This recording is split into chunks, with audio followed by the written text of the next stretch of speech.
I, William Wyatt of Salem, coaster, testify and say that last Monday evening, being the 5th day of March current, I was in Boston, down at the Treats Wharf where my vessel was lying, and hearing the bells ring, supposed there was a fire in town, whereupon I hastened up to the townhouse on the south side of it, where I saw an officer of the army lead out of the guardhouse their 7 or 8 soldiers of the army, and lead them down in seeming haste to the customs house on the north side of King Street, where I followed them.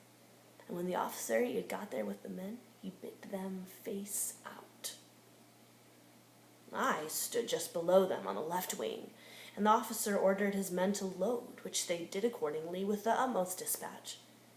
And then they remained about 6 minutes, with their firelocks rested and bayonets fixed, but not standing in exact order. I observed a considerable number of young lads, and here and there a man amongst them, about the middle of the street, facing the soldiers, but not within 10, 12 feet distance from them.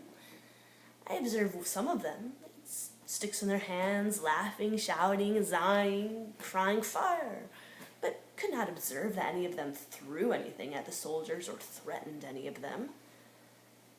Then the said officer retired from before the soldiers, and stepping behind them toward the right wing, he bid the soldiers fire. They, not firing, he presently bid them fire. They not firing, he stamped and said, "Fire, be the consequence what it will." And then the second man on the left wing fired off his gun.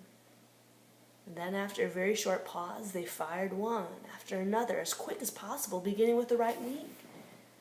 The last man's gun on the left wing flashed in the pan, then he primed again, and the people being withdrawn from before the soldiers, most of them further down the street, he turned his gun toward them and fired upon them.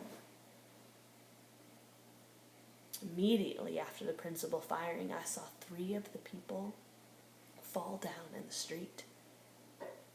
Presently, after the last gun was fired off, the said officer, who had commanded the soldiers as above to fire, sprung before them, waving his sword or stick, said, "Ye rascals, what did ye fire for?"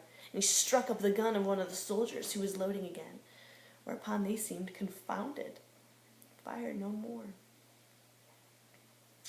I then went up behind them to the right wing, where one of the people was lying, to see if he was dead, where there were 4 or 5 people about him, one of them saying he was dead.